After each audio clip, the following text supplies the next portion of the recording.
watched 100 movies in 2025, and I have them all ranked. Number 100. Cleaner. Absolute gibberish. Forgets what it's doing every 10 minutes. Cleaner. Absolute garbage. Forgets what it's doing every 10 minutes. Very early on, Clive Owen, who's like the big star in this movie, kind of realizes what movie he's in. You know? Kills himself off, uses a body double for the rest of the movie. Very wise. The movie hides behind a crazy villain who spouts all ideals. Every ideal. But has absolutely nothing to say. The movie also just has nothing new to dive into. It feels emotionally inert. And it ends on a hilarious stinger talking about Marvel superheroes as if that's still cool in 2025. Oh my god, here we go again. Number 99. War of the Worlds. Just an hour and a half of Ice Cube going, run! Come on! Faster! No! No! No! No! No! No! Yes! Yes! Is it the worst movie of the year? No. Second worst. There's a glimmer of the so bad it's good that you can at least like sit down and laugh at this movie. Number 98. Hurry Up Tomorrow. It's the final half-star film of the year for me. Only 3 this year. And you know what? It's going to be such a long journey with this video. It's going to take a lot out of me.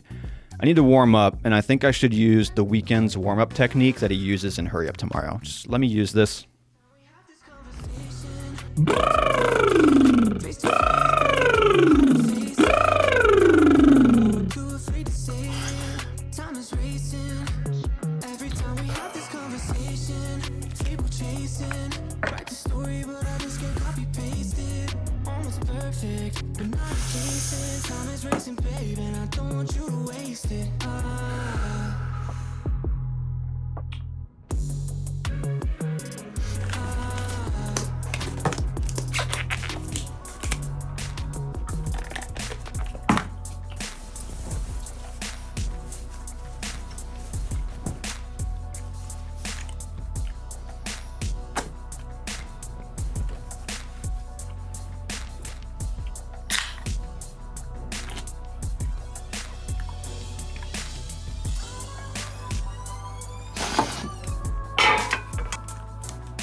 All right, on to the 1-star films.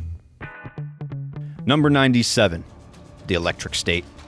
The Singularity. The moment we knew it was all lost. Eleven and White Goodman fighting in a robotic race war led by Mr. Peanut. We knew we'd be here eventually, but now that it's here, I'm not ready. Number 96, Captain America, Brave New World. Just a complete lack.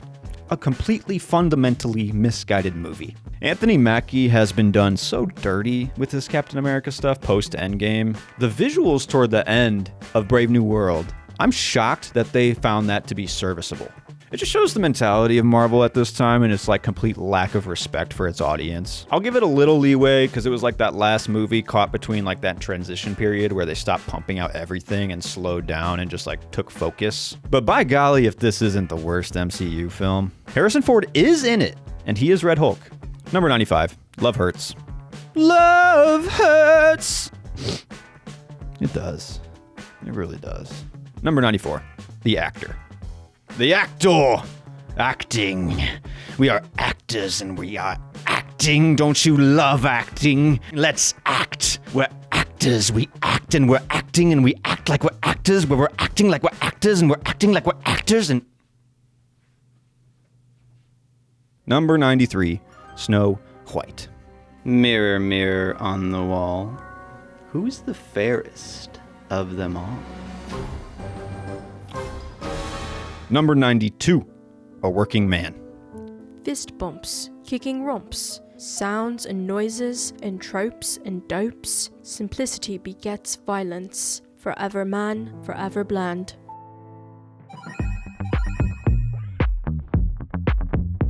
Number 91, The Lost Bus.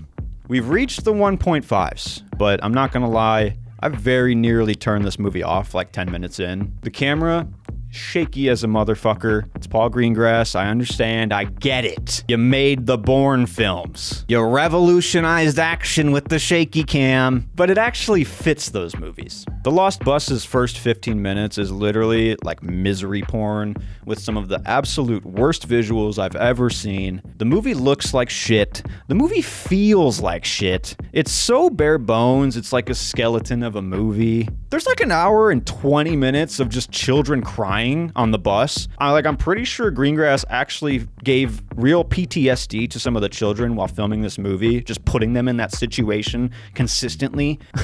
What the fuck? It's manipulative. It's empty. It's such a terrible film. I gave it the 1.5 stars because it somewhat digs itself out from the hole it puts itself in the first hour. It creates some moments with some stakes that by the end of it, you're like, yeah, that was a movie. Honestly, the way I'm talking about it, this might be the worst movie of the year. I'll just leave it here at a 1.5, but I would never recommend this movie to anyone. Number 90, Heads of State.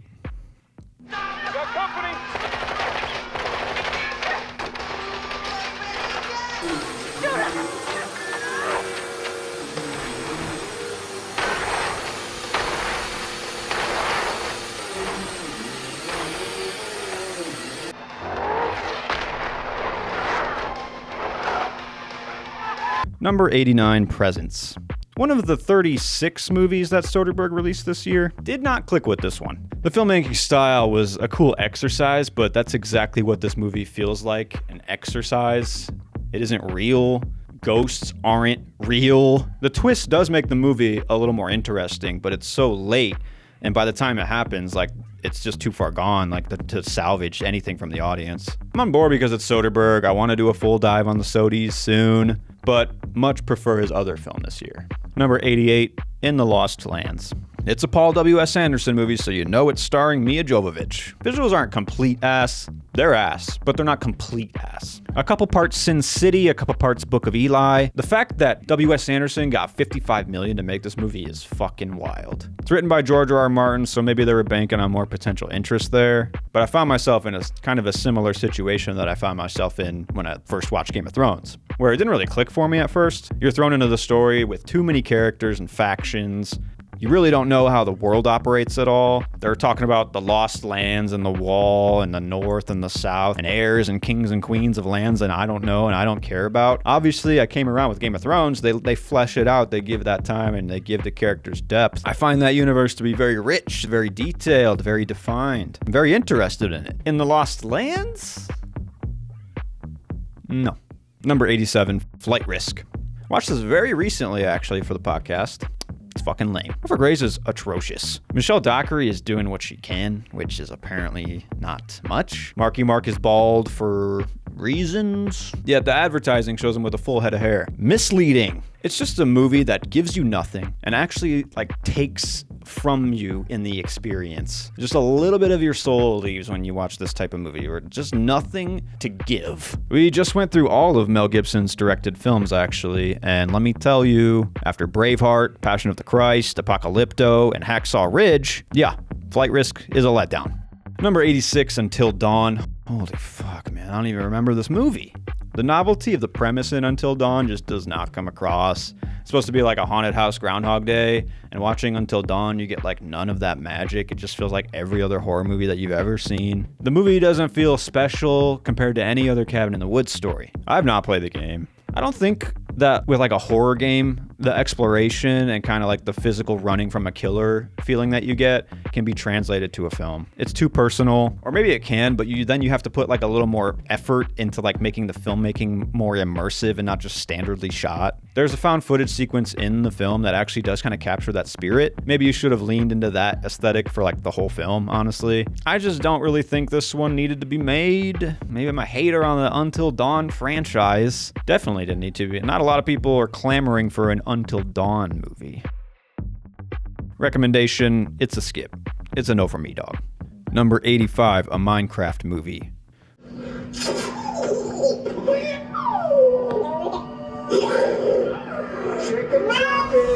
This movie either killed or saved cinema, and I don't know which it is.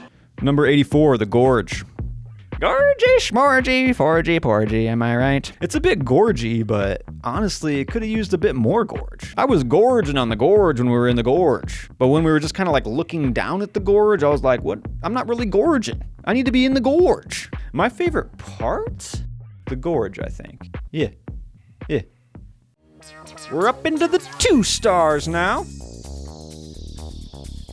Number 83, Riff Raff.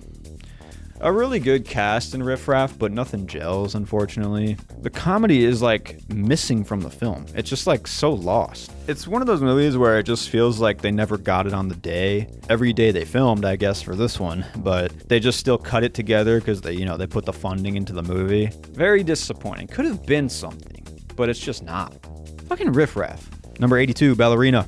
Feels like Black Widow, and not just because it rips like every major plot and backstory element from it. Ballerina also pulls the move where it's made after, but it's taking place between John Wick 3 and 4, as if I give a fuck about the deep timeline of the John Wick franchise. Very early on, I checked out of this movie. Like very early on, like minute 3. Didn't see it in theaters, thank God. In general, John Wick movies have just not done it for me in a while now. John Wick 4 burned me, man. I didn't enjoy the pace. I don't really like the visuals of the franchise, to be quite honest. I don't even really like the fucking action anymore. In Ballerina, there's nothing truly standout like the overhead sequence in John Wick 4. This is not a franchise that should have gone past the first film. I'm sorry. Just like shitty rip-off Nine Inch Nails playing while psychedelic lights flash in your face to like give you the experience that you're watching something cool. Also in Ballerina, there's a classic Wet Hot American Summer sound effect of a pot smashing like 5 minutes into the movie. That's a good way to make me not take your movie seriously. Number 81, Tron Ares.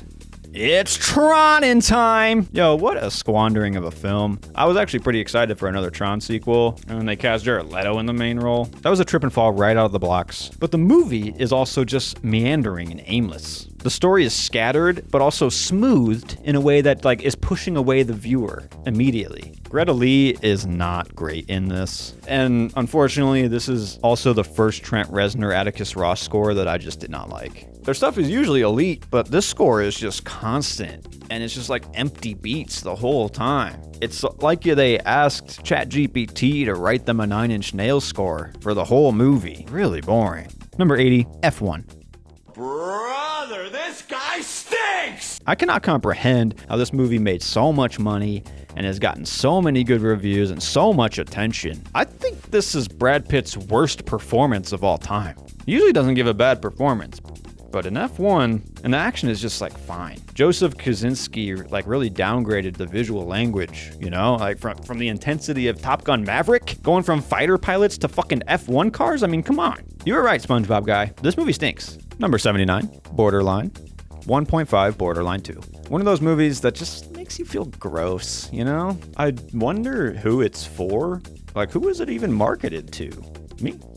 It's an extremely dark comedy with themes on celebrity fandom and mental illness, and there's murders and laughs, and like, who's it for? Me? I guess me being one of the few people that actually was aware of this film and sought it out to watch it, maybe that does make me kind of crazy. 1.5, Borderline 2. Number 78, Opus. So Matt, you're a film critic now. It's on you to wisely describe exactly what works and what doesn't in order to better inform your audience, manage their expectations, and guide each of them on their respective movie watching experiences. So, what are your thoughts on Opus? I didn't like it. Number 77, The Surfer. As weird as you can go with like a basic premise, you know, I felt like kind of a lot of Kubrick in this one, which was kind of cool. Love to see that. The setup is nice, but pretty quickly on you realize that the film doesn't really know like what to do or where to go with what it's set up. Like this whole film could have been like boiled down to like a YouTube short, and it would have been like maybe more buzzy and like condensed in a way that actually felt like a good experience rather than dragging it out for like an hour and a half. Number 76, Fight or Flight. This movie kind of feels like the little accessory blonde bag to Soderbergh's Black Bag that came out this year. Kind of dumb. Looks good, but very little substance in the film. Low budget, but respectable. Like, I actually kind of admire what it's doing with what it's got. I like Josh Hartnett. He's pretty good in it. Getting a lot of roles these days. Love to see that. The first 30 minutes are like pure exposition, but with cussing, so you know it's cool. The characters are all so saucy all movie. You know, it's not really my bag, but for some it probably hits. Number 75, Freaky Tales. A lot of freaky stuff in 2025, am I right? A lot of freaky stuff. I'm of course talking about Freaky Tales, the movie. But later there's also Freakier Friday, so it's a pretty freaky year. Freaky Tales is fine. Kind of felt like a not so confident 4 rooms. You know, multiple stories, sometimes they connect, overlap. There's some highs, there's some fun, but overall just kind of forgettable, kind of lacking. The tales, you know, not that freaky. Speaking of freaky, number 74, Frankenstein. As fresh as Frankenstein's booty hole, this one. Del Toro's my boy. Nightmare Alley, it's fucking excellent. He's always wanted to make a Frankenstein movie, and after watching this film on Netflix, I was kind of dumbfounded and left wondering why. Because he brings nothing really new for the story. It brings nothing interesting to the table. The story feels pretty sedated. The movie looks terrible. I would like to fully blame Netflix because it does have the feel of a Netflix movie, unfortunately. And maybe if I saw it in theaters, it would have like more of a greater impact. Probably would, honestly. But I've just found the film to be like exceptionally boring. It like barely has an interest in dissecting Victor or the monster, or like any of the themes that are just like primed for you when you make a Frankenstein movie. Oscar Isaac is a snooze fest. Jacob Elordi is fine. Mia Goth needed more, she didn't really fit. And I'm sorry, I feel bad for saying this, but Christoph Waltz has kind of like overstayed his welcome as an actor. He only has one mode. He can't do anything else other than like a pompous intellectual delivery. He can only play one character. The action sequences in Frankenstein, they feel pat. They're kind of shoddily shot. It's just confusing, Del Toro. Like, why? Number 73, Den of Thieves, Pantera. I watched the first Den of Thieves like right before watching Den of Thieves Pantera. Not bad. The action filmmaking is like the highlight of the franchise. The first one actually is like pretty powerful. I do like the first one a lot more than Pantera. I think it's a few steps above Pantera, honestly. But they both hold a nice sweet spot in that like sweaty, grungy, dumb cheeseburger action genre. It's for men. Another just manly movie to jam into the manhole of man movies, man. But then you pop on Heat, and you're like, oh yeah, that's what a good man movie is. Number 72, Last Breath.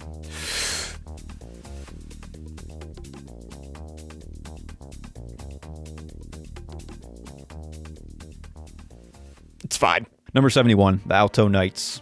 I watched this on my phone during a workday in June 2025. I had always thought that films needed to be viewed with complete, undivided attention on the biggest screen possible. But then movies like this get made, and the world changes. I should have seen this coming. I should have given in sooner. It felt good. I liked it. Multitasking, physically feeling my mind split in half so that I'm numb to both experiences. One half numbers and data entry, my brain actively forgetting the information as fast as possible. On the other half, an excuse for art, also actively being erased from memory. Completely confused on which Robert De Niro character is which. I just charged the wrong customer $2,000. But I deserve it. I asked for this. I decided to watch every 2025 movie. I'm on my own journey now. Life goes on. That's it. And now, we've reached the middle rankings, the 2.5s. Number 70, The Amateur. And the winner for most time wasted watching shitty movies that hold no real value, but can in theory hold your attention for around 2 hours, Matt Daly.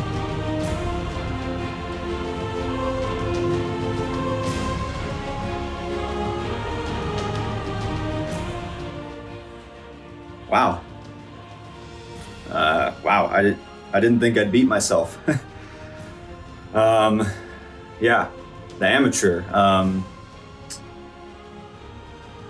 Truly feels like a waste of time.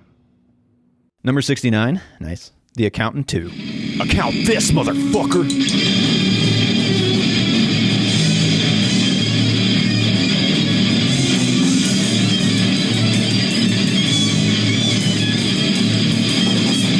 Number 68, The Bad Guys 2. I like the energy of the Bad Guys movies. I think the story writing is clever enough. I think the dialogue's decent. There's a propulsiveness in them. But there's also what I can only describe as like a blurriness that you get with Bad Guys 2. The story, visuals, voice acting, it just feels kind of rushed. It feels a bit like lazy. I don't love the animation style either, especially with the characters. I feel like you could make them a little more fun or distinct. The animal universe in the Bad Guys 2, it doesn't really make sense like a BoJack Horseman or like a Zootopia, you know? Would I ever choose to watch the Bad Guys over Elio, Dogman, or Zootopia 2? Number 67, Lilo and Stitch.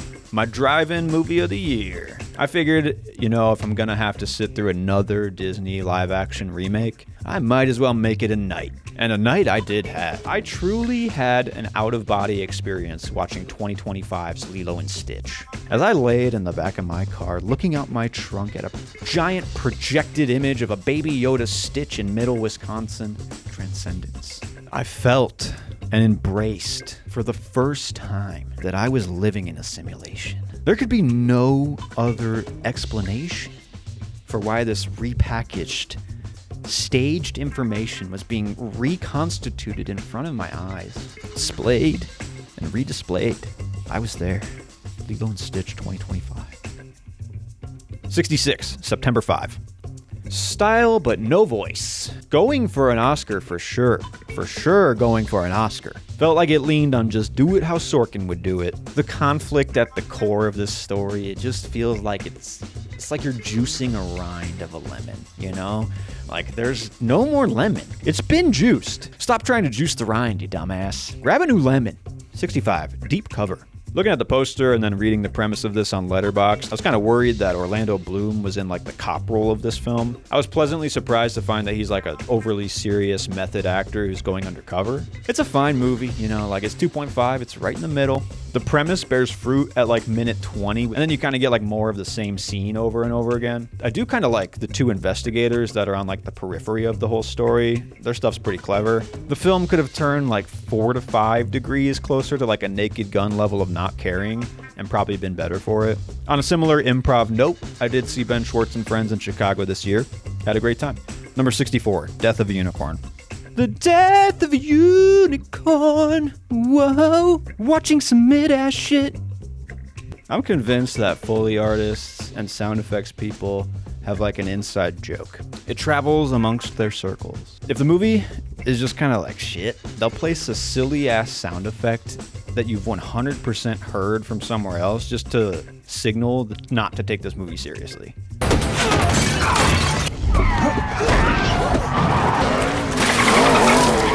That last one is a fucking dolphin. Rudd feels kind of lost in this one. Jenna Ortega is doing the best with like the limited character options that she's given. She ekes out an okay character in the film. It's somewhat novel, somewhat entertaining with the unicorn premise, but it's completely predictable from like the first 15 minutes. CGI is kind of off-putting and does not look great. Comedy is pretty surface, pretty directional. I hinged on like a 3-star rating because like I didn't have a terrible time watching it, but I probably won't be revisiting this one. Number 63, The Legend of Ochi. Look, man, Ochi is cute. I have cats. I like E.T. I like Star Wars. It's a decent movie. Honestly, maybe Finn Wolfhard's best performance. He has like 5 to 10 lines total, and it's great. Number 62, Fountain of Youth. On the one hand, I do enjoy the globe-trotting antics and historical fantasy a la National Treasure, and on this hand is Guy Ritchie making like a somewhat entertaining, witty romp. But then you have this other hand, a hammy, predictable bludgeoning of intelligence, where major plot points are boringly obvious, and every line feels like they asked ChatGPT to make it sound smarter. Number 61, Ash. A lot of good visuals in this. Too many, if I'm being honest. The sequence where the beings communicate with her about the planet and their investment, love that scene. Certain scenes make you want to like bump it up, and then other scenes like instantly make you drag it back down in rating. With more of like an editing mindset, I could see Flying Lotus actually making a pretty good movie in the future, so that excites me. But Ash is kind of ass. At the end, we have like a really long sequence with Adria Arjona trying to like squeeze out a tear and feeling relieved. And it kind of just like capped off the whole feeling of this film where like they're just like squeezing something out and getting through it. And like they did it. Number 60, Ballad of a Small Player. What a beautiful, beautiful ballad. What a soft, poignant performance. Beautiful melodies, tones of gambling. I don't know, man. This film is like decently entertaining. The visual filmmaking is leagues ahead of like every other film around this ranking. The story, though, is just like so flat and so uninteresting. Nothing new, nothing really to like appreciate as far as novelty.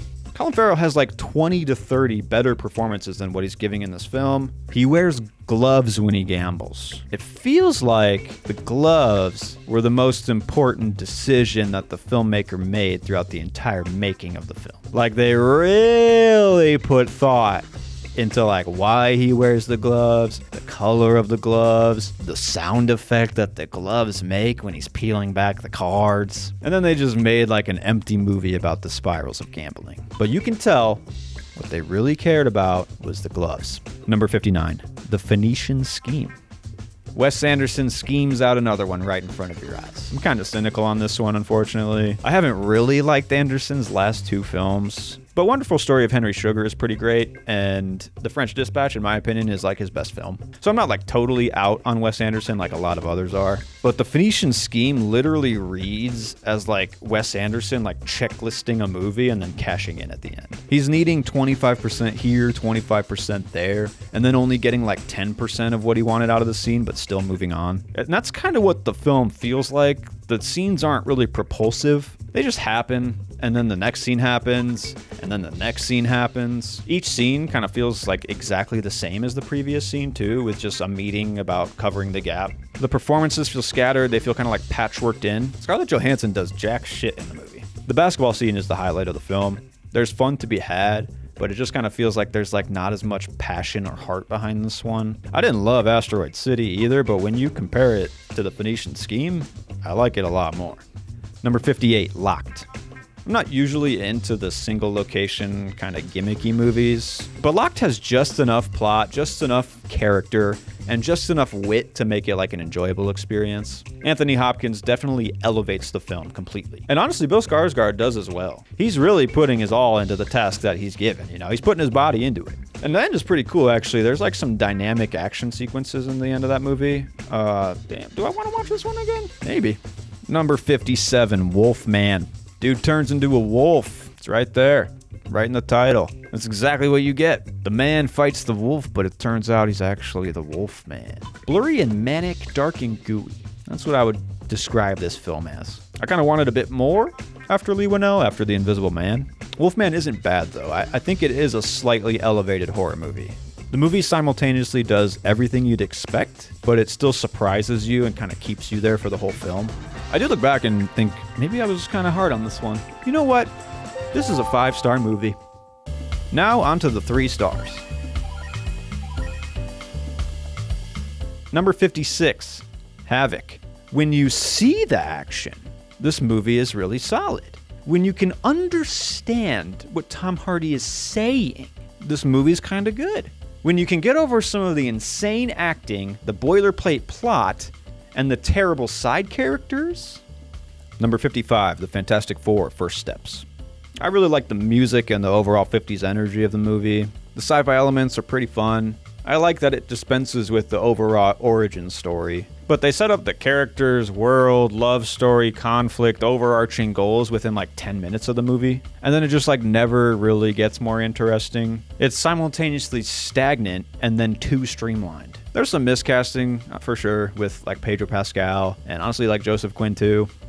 Maybe I'm just getting older. Maybe I've finally outgrown the MCU at age 31. But Captain America, Thunderbolts, Fantastic Four, First Steps, they all feel the same. You know, you shouldn't feel that for completely different properties and completely different characters. Number 54, How to Train Your Dragon. Again, confirmed, living in a simulation. I don't have as much like youthful attachment to the HTTYD franchise, so like this one wasn't as egregious to me. And I mean, this one I found like the narrative to potentially suit a live action movie. There's some father-son stuff there, so obviously I'm gonna get a little emotional. A little more life in this one, a little more life. Number 53, Happy Gilmore 2. There were yucks to be had. I watched this surrounded by a group of friends, which was definitely the move. The OG Happy Gilmore is what we in the Letterboxd community call a 5-star banger perfect movie. I had an okay time watching Happy Gilmore 2. There were some funny bits. I threw up my hands when they revealed that Happy killed Virginia Bennett. The film really started to lose me in the back half. Really. The scenes clearly become written around the cameos rather than having a lot of the cameos be in scenes that build the story further. Some friends say that this second one is actually better than the first, which I'm trying to understand, I'm trying. 52, Paddington in Peru. Oh, Paddington, he's in Peru.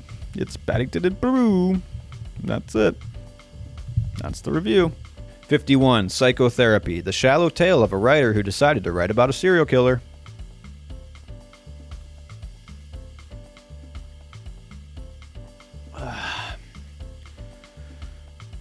Man, you really get what you pay for. Number 50, Jurassic World Rebirth. Hey everybody, just wanted to react to a Jurassic World Rebirth scene here. Really excited, want to just give you my thoughts in the moment as I think them, as we experience this film together. So yeah, let's just play this. We have the boat scene here. All right, we have Jonathan Bailey here as sort of an Alan Grant, Ian Malcolm hybrid, just melding those two distinctly different characters into one. All right, case opening. See, that signals to my brain that I'm watching a Jurassic Park movie because the case in the backseat of the vehicle from the first movie is just so deeply embedded into my mind. So I'm glad they put that in there. That's a good touch. We got ScarJo with the white tank top looking fine. The white tank top, see, I'm glad they added that because that signals to my brain that I'm watching a Jurassic Park movie. Here's a dinosaur. See, that signals to my brain that I'm watching a Jurassic Park movie. Number 49, Good Fortune. Good movie. Low-key comedy, decent premise. Honestly, perhaps one of the weakest experiences in the theater I had this year, though. Just hit or miss. Like, didn't need a crowd for this one. But I saw it in theaters, so I guess it technically beats out the ones I didn't see. Keanu is fantastic in it. It really leans into his strengths as an actor. A naive angel schlubbing it as a restaurant dishwasher is just like a great image. I wanted more angel stuff. I think it could have leaned a little bit more into that. Maybe bring back some of the silly angels like the avalanche angels or the fall angels. That's an easy one. You could have popped a couple bits in here and there, Honestly, I feel a bit bad about it, but the weakest aspect of the movie is Aziz Ansari. It's a little listen to me, can't you see how much I'm suffering? Which works for a dramatic show like Master of None, but doesn't fully work for a 4-quadrant comedy like they're doing with Good Fortune. Everyone is committing to the bit and really getting into the characters like Keanu and Keke Palmer, except for Aziz. His acting style of kind of being above it or above emotion, it just doesn't really translate well to film. The time spent with that character really does kind of drag the film down. Perhaps if he was just behind the camera and there was someone else cast as the sad sack pathetic character, somebody maybe a little more unknown and not known for treating themselves, I think I would have bought it a little more and it kind of would have clicked into place. Number 48, On Becoming a Guinea Fowl. Not gonna lie, my white American-ass brain kind of struggled watching this film. In general, I'm pushing myself to watch more foreign films. I wish I was a Godard, Kurosawa, Fellini, Pahani man, but right now I'm just the right Peele, Kubrick, Linklater boy. On Becoming a Guinea Fowl, I could indeed link some inspiration back to some of the American films I know, though. Films like Rachel Getting Married, This Is Where I Leave You. You can see its influences, but you've never heard a voice like this before. I feel a young, inspired filmmaker behind the wheel, and that makes the experience exciting. It's not a perfect film. It's pretty jagged. It's pretty loose. A lot of people yelling. A lot of people crying. I kind of think most people, they would never click this movie, and if they did, they'd probably turn it off pretty fast. But it's a unique setting on film. There's good characterization, dynamic dialogue. It's dark, it's honest. I enjoyed it overall, but most probably won't. Number 47, Thunderbolts.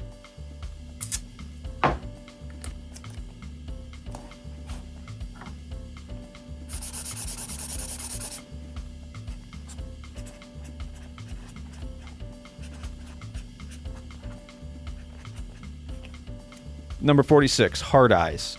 I watched this movie. I did watch it. I did. The only thing I can really remember is that it's kind of like a Scream movie. So good movie. Number 45, Mountainhead.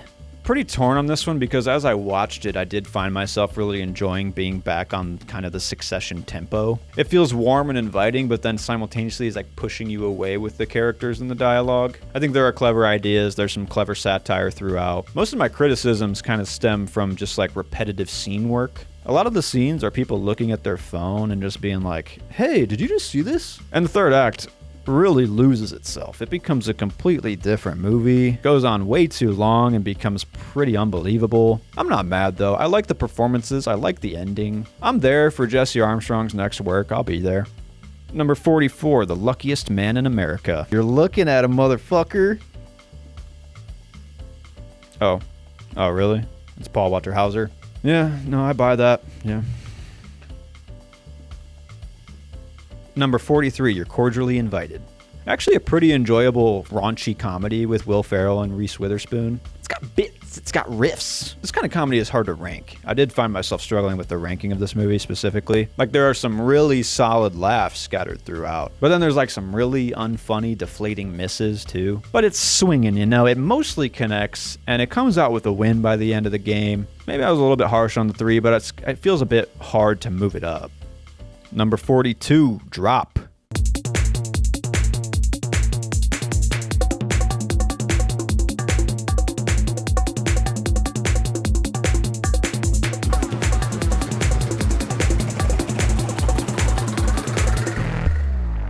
.5s. Number 41, House of Dynamite. All right, House of Dynamite. Actually, you know what? Before I start this one, I'm actually going to go grab a drink.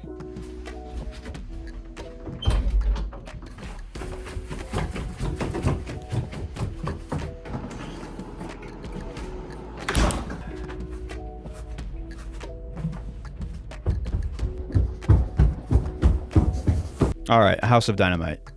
Before I start this one, I'm actually going to go grab a drink.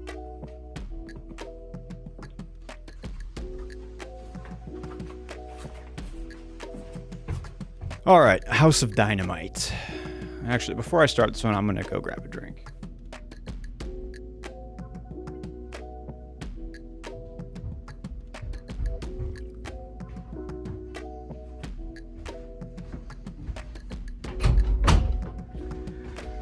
All right.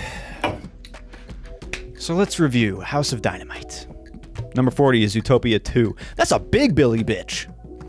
Number 39, Mission Impossible: The Final Reckoning. Bumped it down half a star. I really enjoyed the experience in the theater that I had with this film, but the longer it sits with me, the less impactful it actually feels. The stunts just shock you into experience, you know? You leave thinking you can dance across a biplane wing and barracuda into a submarine. But then you get home and you kind of realize that the plot and the dialogue and the editing, it's just really unfocused and it's kind of like patchwork together to create a movie. As far as a blockbuster film goes, it's obviously miles above what any other film would even try. It's just that we're 8 movies in and Tommy Boy still wants to be the master of destiny without like a hint of irony or a hint of acceptance of the closure of the series. I wish that it felt like a conclusion. It's the final reckoning. Reckon with it. Number 38, Mickey 17. That's a lot of Mickeys. 17 of them. Bong Joon-ho is back on his weird shit, and I'm totally there. But for the rest of the world, they never watched The Hosts, you know? Like, they have no idea that he made Snowpiercer. They know he made Parasite, and that's what they're expecting now. Mickey 17 is not Parasite. It's campy and strange and satirical and ballsy, but that's still kind of Parasite. But Mickey 17 is sci-fi, which is right in my lane, boy.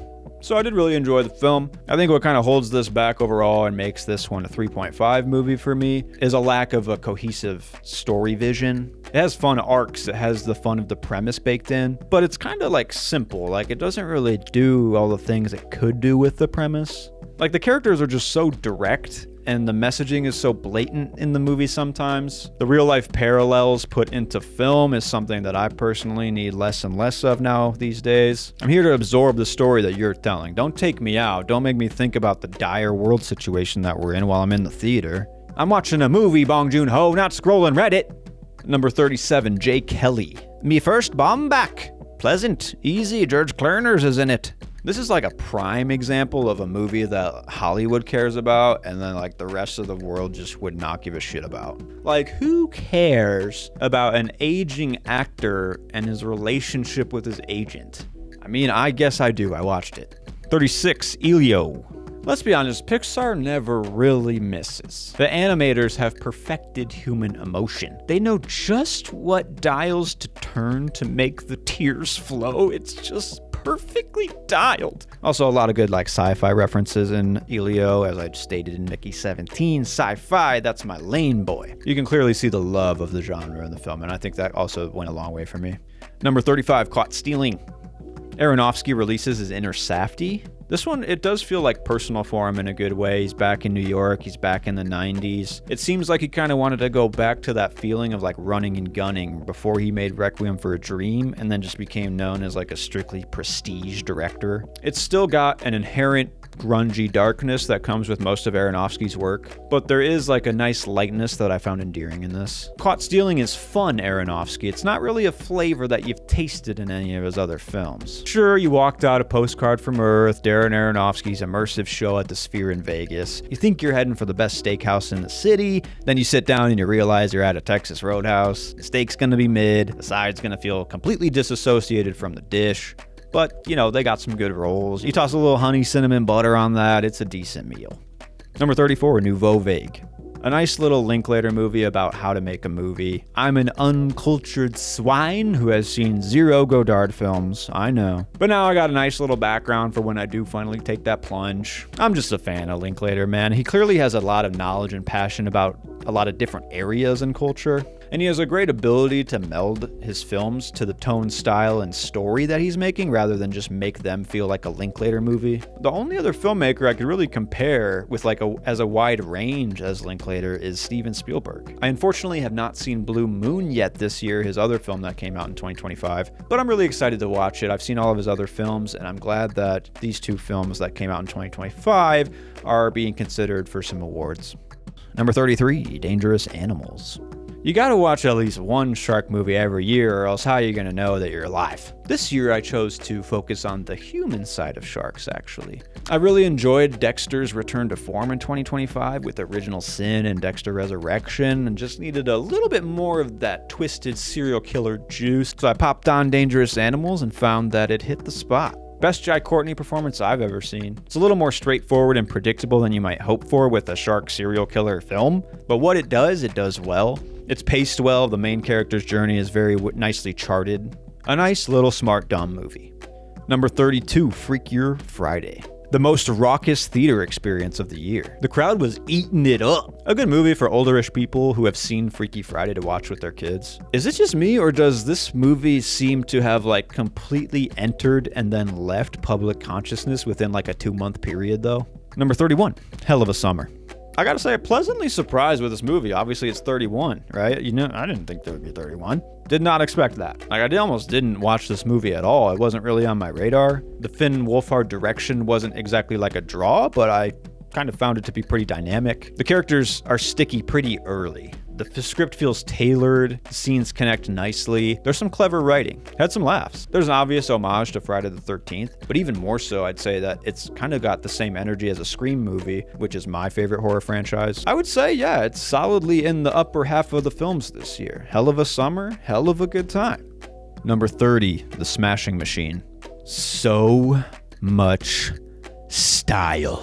So much steroid use. Watching this seems to kind of confirm the theory that Josh Safdie is the Safdie brother with the most juice. But I mean, you know, Marty Supreme, it's another case of these brothers got to work it out and get back together because they kind of even out each other's weaknesses. The Smashing Machine is just like a series of vibey scenes with Dwayne Johnson making a protein shake, Emily Blunt succumbing to over-masculinity, and most of the film is just interviews with athletes, which historically, those are just so interesting. I do think Dwayne Johnson is really good in the film, though. He definitely fits the role. It's his performative wrestling background. It does link very nicely with Mark Kerr's like personal early UFC story. He's flexing his chops here. First, his massive, overly popping musculature, but he does actually flex his acting chops too. He puts a lot of pathos into the character. Like, if he was going to get an acting nom for this, I would not be mad. The movie overall, I do respect it. I think it's a pretty good movie. Benny Safdie's filmmaking style is cool, but I think like what he lacks with story vision, he can make up as far as like a visual flavor, and vice versa with Josh Safdie. What his story is so meaty, but he lacks maybe some of the propulsion that Benny Safdie would give. We got to get these brothers back together. Number 29, The Naked Gun. Good comedy in 2025. Who would have thought it was possible? I'm a Lonely Island stan, so on top of just wanting to see another Naked Gun movie, I was kind of going into this looking to see what Akiva Schaffer's vision would be for this one. The Lonely Island was one of my most listened to podcasts last year. Schaffer does a great job of emulating the classic antics of the Naked Gun franchise, but there's also some of that modern Lonely Island energy, you know, so it makes it a really well-rounded comedy. This is one of those movies that you can just pop on and have a fun time. I love it. Number 28, Nickel Boys. This is a carryover kind of from last year. The critical hype around this film was extreme. I can buy into the novelty of the film. I thought it was pretty cool, but I couldn't really buy into the full experience of the film. Obviously, I'm not a black man dealing with life or death racism in the 60s, but that's not really the experience that I'm actually talking about. I'm talking about like the literal POV approach that this film utilizes. It's very interesting in some of the future scenes where they pull out of the POV or some of the decisions that they come up with to get out of it. I think it just kind of struggles to build a connectivity with the film though. The technical approach is completely intentional, but then the psychological side effects are somewhat unavoidable. Like, I think there's a reason very few of these films actually exist. POV can work in small sequences, but when dragged into a full film, it can feel kind of constraining. The final scene, no, I won't spoil, but it really reflects the power of that approach, but it also displays the limitations it can give with like the emotional impact for the viewer. I think it's successful. Unfortunately, I just don't think it's as like chiseled or as impactful as it could be, but this is one that I would potentially revisit down the road. Number 27, Grand Theft Hamlet. You know I like me a unique documentary. If you watched my video from last year, there was some true crime in there. You see any true crime in this list? Are you proud of me? One night, I did glimpse the first 3 minutes of Operation Cocaine as I was finishing dinner when my girlfriend put it on, which is purely format, purely structure with nothing attached. Have we all gone mad?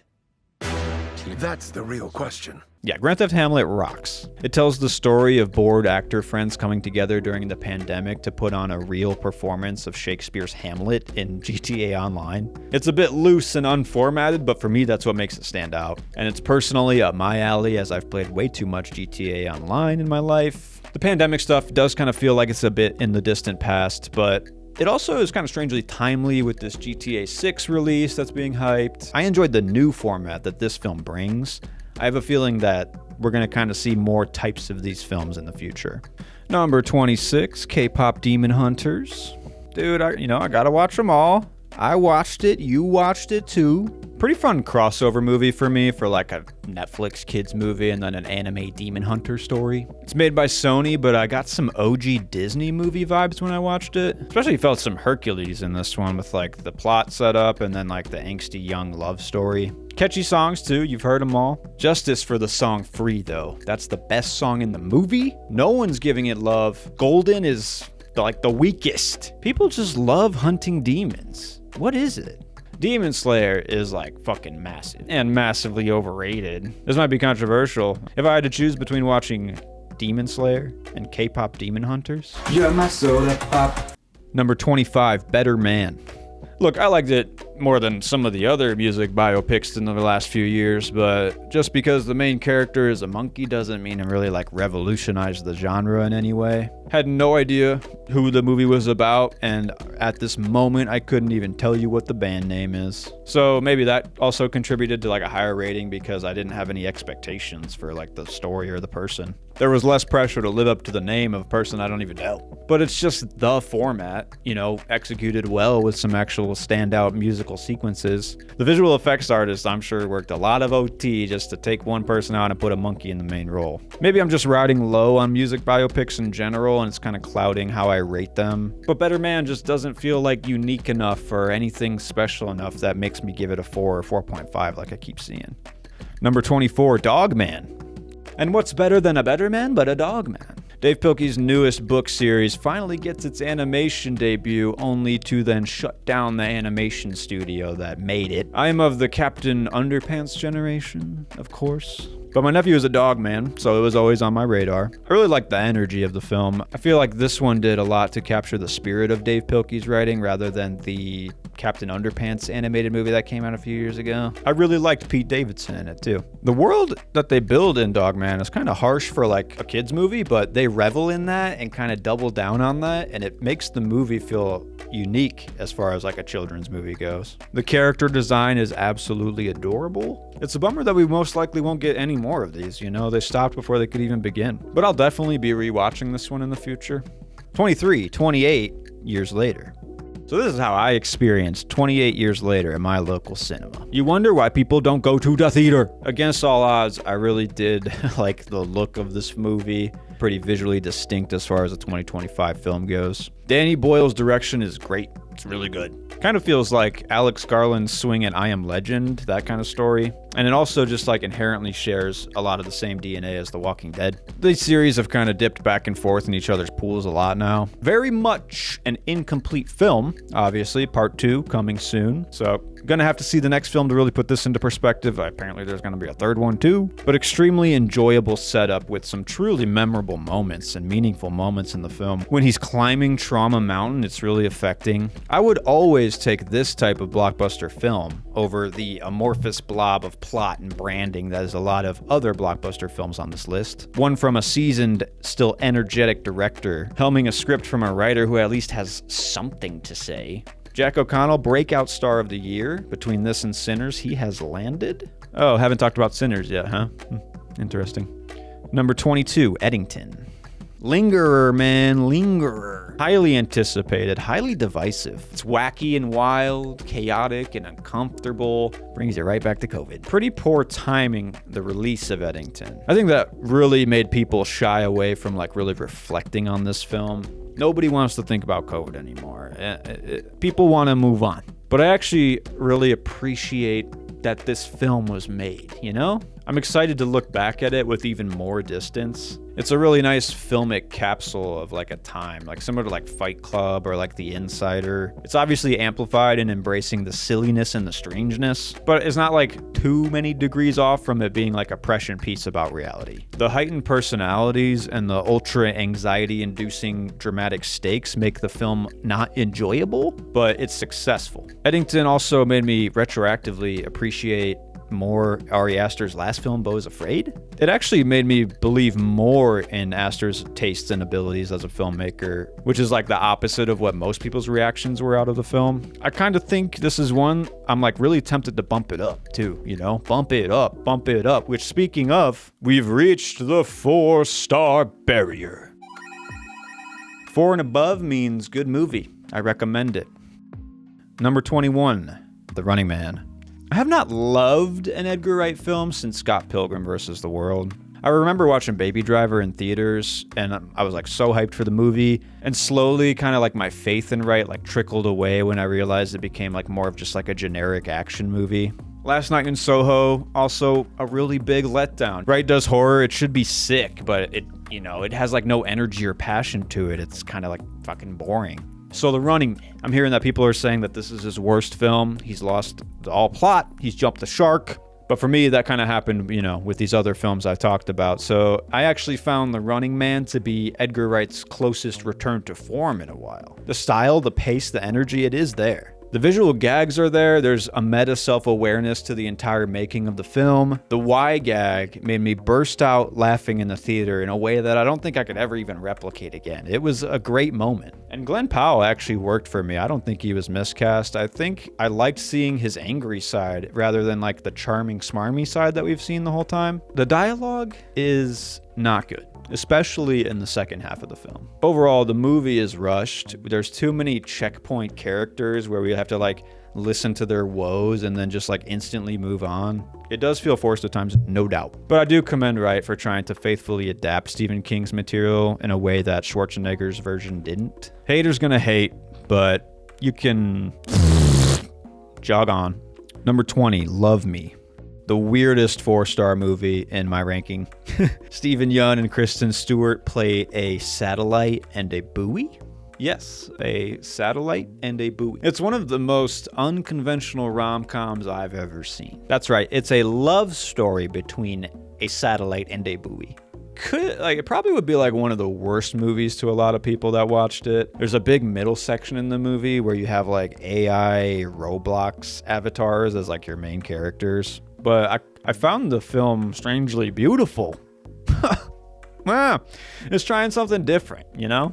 It's very honest and open. The voice acting is quite good. It spans millennia. It has no timetable or overbearing structure at all. I really like the journey between the satellite and the buoy in the film, and the ending of the film is actually really cool. There's no movie like it, and that's why it's 4 stars.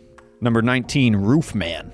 This movie is kind of like a 2025 gem. Feel good, but not really schmaltzy, dramatic, but not being overly serious. Surprise nudity. I really like the vibe of Roof Man. It's the kind of true crime that I seek out. I think all the performances mesh really well. Channing Tatum, really good role for him. Kirsten Dunst never misses. Peter Dinklage is still a dick, but I think he's like a little more restrained, a little more believable in his character. I liked that. And Keith Stanfield, awesome. Juno Temple, great. Just a really solid movie. You know, it's 4 stars for me.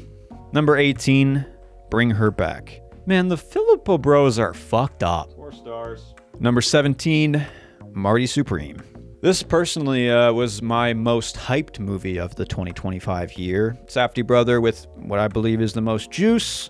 Timmy, height of his game. I drafted Marty Supreme pretty early in my fantasy film league. I kind of assumed there'd be some Oscar play. You know, box office was pretty decent. I was banking on the awards points in the fantasy league, and it probably won't let me down when the Oscar noms are announced. But unfortunately, I was a bit let down with my viewing experience of Marty Supreme. I liked the movie, I think it's quality, but it didn't quite live up to the hype that I had built, obviously. There's some inside Llewyn Davis energy in Marty Supreme. And I'm of the opinion that Inside Llewyn Davis is one of the lower tier Coen films. So this film, emulating that with the unlikable main character, the chaotic plotting, and the kidnapping of an animal and accidentally releasing it, it just didn't fully do it for me. I really like Timmy's performance. I think he's really good in the film. I love the opening sperm sequence. I like the central theme of shoot your shot. It's smart. But something just doesn't fully click as like a prime movie watching experience with Marty Supreme, in my opinion. I kind of felt sick at the end of watching it. Maybe that was just like what I ate that day, or the film successfully elicited that response from me. But I was hoping for a 5. I ended up with a 4, and I'm kind of torn because I could see this as like a 3.5. Number 16, Wake Up Dead Man. I'm a big fan of Glass Onion. I think that is still the best Knives Out story for me. The original Knives Out, for me, it's the weakest film. So I know I'm not of like the popular belief with the Knives Out movies. Wake Up Dead Man's greatest strength, though, is in its characterization of its main characters. Josh O'Connor is phenomenal in the film. He carries you through so easily. The team up between him and Daniel Craig is a majority of the film, which is like more front and center than the other Knives Out films, but the time spent with those characters in Wake Up Dead Man makes the ending payoff feel more rewarding. Where the film really is lacking is in the side characters. They're cool, you know. You cast good actors, but they never really get their moment to shine. And they never really truly feel incorporated into the story or mystery. But man, what a fun watch this was. The early scene with Josh Brolin's masturbation confessional really opened up the tone of the film and brought me in. I was ready for whatever that movie had after that.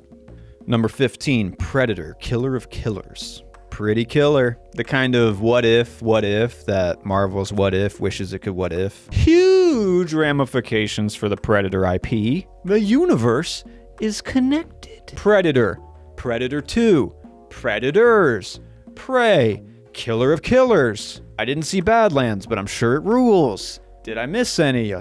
All the good ones? I think I got all the good ones, right? They're all connected. But seriously though, somehow the Predator universe does still excite me. It looks like there's still some corn on these husks. Ask me in 5 years, we'll see how we feel then. Number 14, Weapons.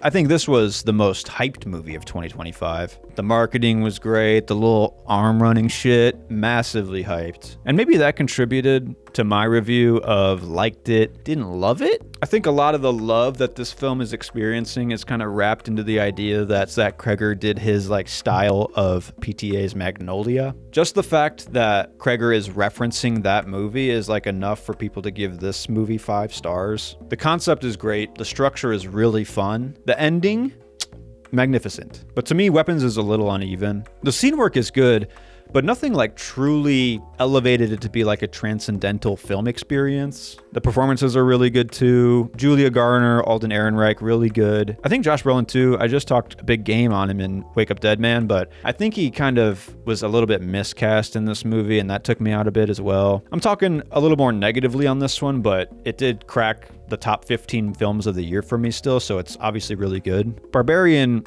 is still Cregger's better film, in my opinion. Really excited for his next movies, though, even Resident Evil. Again, you know, liked Weapons, didn't love it.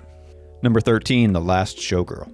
One of the first movies that I saw in 2025, and one that has consistently stuck to the top of the list all year. Other films were placed above it all the time, and I then had to drag them down below just because of The Last Showgirl's quality. I think about this film a good amount, actually. I think it's a savagely truthful look at the state of entertainment and live entertainers, specifically in Vegas. I think the film really successfully displays like the different stages that some of these performers are at in their lives and in their careers. Some are still trying to push into that limelight. Some, that limelight has been out for 30 years, you know? There's a kind of harrowing, lingering unease that comes with this film. And the only way I can really describe it is just like the natural flow of time and how relevance comes and goes for us all. And Pamela Anderson is completely raw in this film, completely open. The Last Showgirl is a film that gave me like a genuine thought-provoking experience, and I like it a lot more than when I even initially watched it.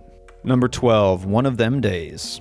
Another early one I saw in 2025, one of the most fun movies of the year. The chemistry between Keke Palmer and SZA is electric. It's off the fucking charts. SZA is fantastic in the film. I think this is one of her like first roles, and she kills it. The whole film was like a pretty infectious experience for me. It was just like a nice, good comedy with good bits, good side characters. Everybody kind of came to the table with comedy, which was great. It just works, you know? It's just one of those films that work. It kind of feels like the last vestige of this kind of comedy too, so maybe I'm just like really appreciating that it got made and that it clicked like it did. One of them days, one of the movies you should check out.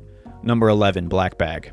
Fuck yeah, man. Soderbergh getting back on the smooth grind. You got that Ocean's energy, but it's mixed with James Bond. This is like kind of a secret Bond movie, but with no pressure to adhere to like any of the spy tropes at all. I need to watch more Soderbergh films. I really respect his movies and the choices he's made throughout his career. Black Bag is a fun spy romp, but at its core, it's kind of like a relationship drama. Michael Fassbender suspects his wife is cheating on him, and he's got access to every satellite and listening device, so he's gonna find out if that's true. Good twists, really fun scene work throughout the entire film. Just a fucking smooth operator, Black Bag. One of the most low-key great movies of 2025. Top 10.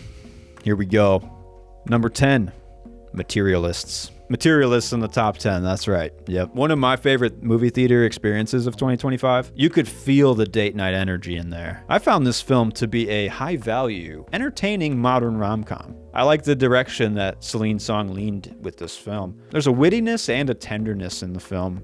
The scene with Pedro Pascal revealing his height difference, it's shockingly powerful, and that's one of the most memorable scenes of the year for me. It's shockingly powerful. I think there's a lot of that in the film. A tender honesty that sure could like warrant some eye rolls, but couldn't help but be endearing. And guess what?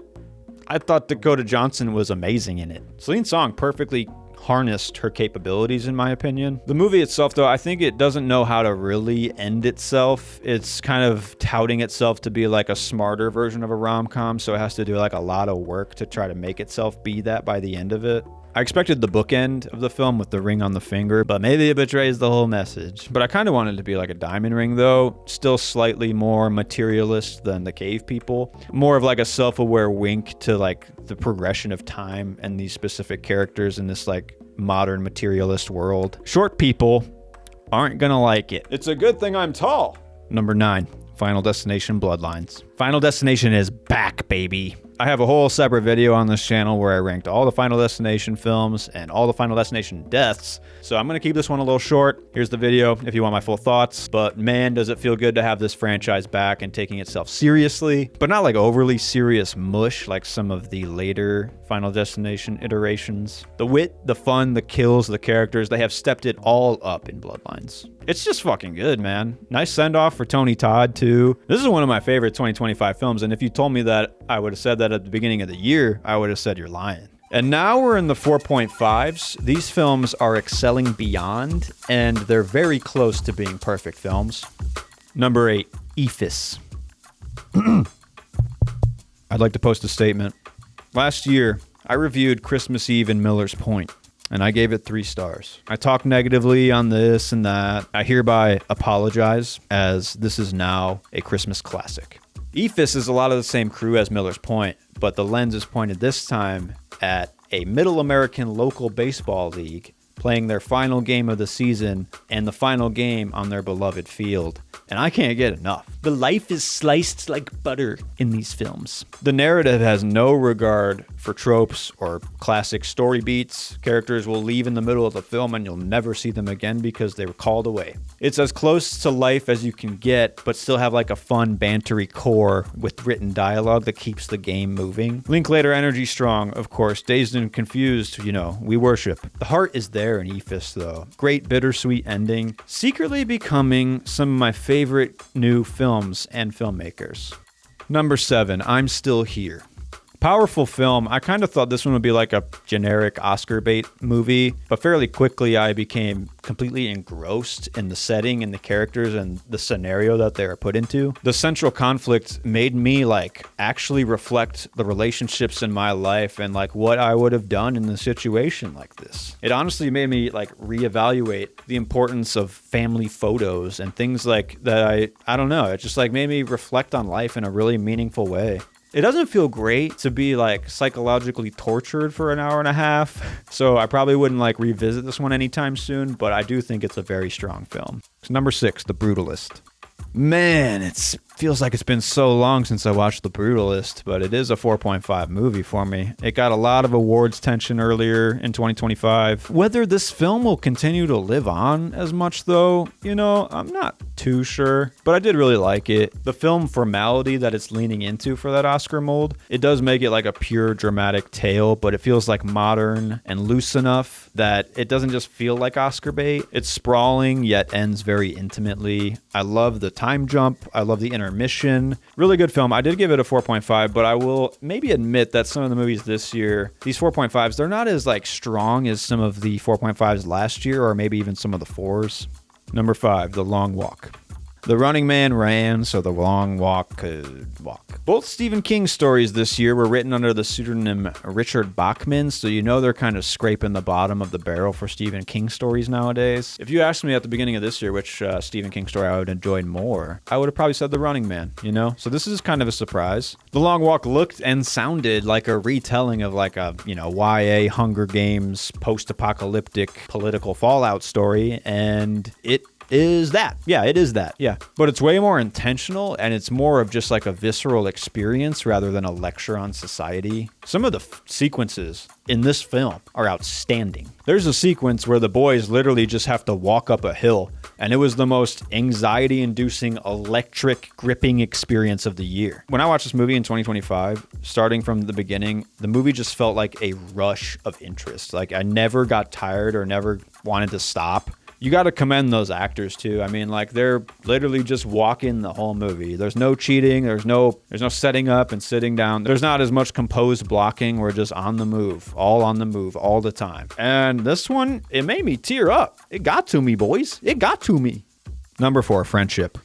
This is one of my favorite comedy movies since maybe Palm Springs. Connor O'Malley and Tim Robinson in the garage is the showdown of 2025 for me. Just two titans facing off. The movie obviously has huge highs of comedy with Tim Robinson, but it's also strangely deep and hypnotic. And similarly with The Chair Company, I'm really digging what Tim Robinson is doing in the comedy genre. With Friendship and The Chair Company, there's almost a maze of horror and comedy and psychosis that is very relevant to right now, and there's no escape, and I'm loving it. Number 3, Sinners. It's probably everybody's top of the year, I would assume, or most people. No surprise that it's up here in the top 5 at least. This is me sitting in the theater.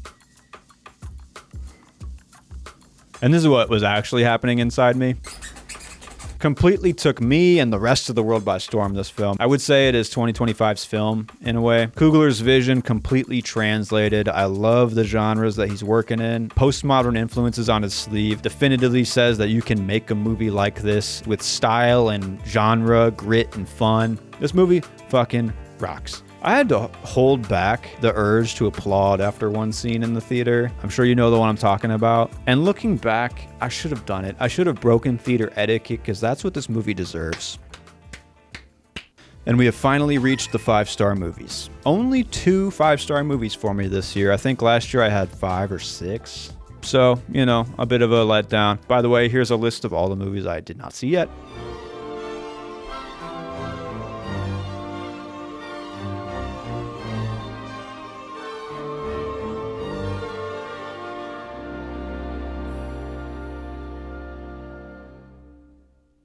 So number 2, Superman. Is this the 5-star film that I'm the most insecure about? Maybe. But I also have Jojo Rabbit and Mission Impossible Fallout at 5 stars, so yeah, it can stay for now. Superman, for me, was the perfect summer movie. We have moved on from superheroes, it's clear. But I have not moved on from James Gunn. In Gunn we trust. I've made another review of Superman if you would like to see my additional thoughts. The dude just knows how to write genre. He's a master laughter crafter. Superman dips into the Guardians formula that James Gunn has set with like some of the needle drops and the sequences, but it covers a lot of characters well. It made the DCU something interesting and something that I actually want to see. It made me cry. Yeah, it made me cry in the theater. Is it back? You know, is this the new wave of superhero fandom? Am I back on superheroes? No, but I really liked Superman. And now, number 1. One battle after another. The tippy top, we've done it. A movie. A real fucking movie. This one, I think, honestly, it could beat all of the 5 stars from my last video, with maybe the exception of the top one last year, The Wild Robot. But One Battle After Another is one of the best movies I've seen in a very long time. It's one of the best movies of the 2020s. I watched it for the first time in IMAX, and then I watched it at the Music Box in 70mm. And then when it came to HBO, I popped it on, and I kind of want to watch it again, you know? It has stood up on every watch. It's a real treat to have a PTA movie that's taking place in 2025. It feels completely current, but it's such a timeless film now. I can feel that already. A perfect meld of character, cinema, story, comedy, drama. It's my favorite movie in a really long time. It's the best movie of 2025. Another year, 2025, I watched every single movie. Oh, I'm a legend. What does 2026 have in store? Oh, God. Oh, God.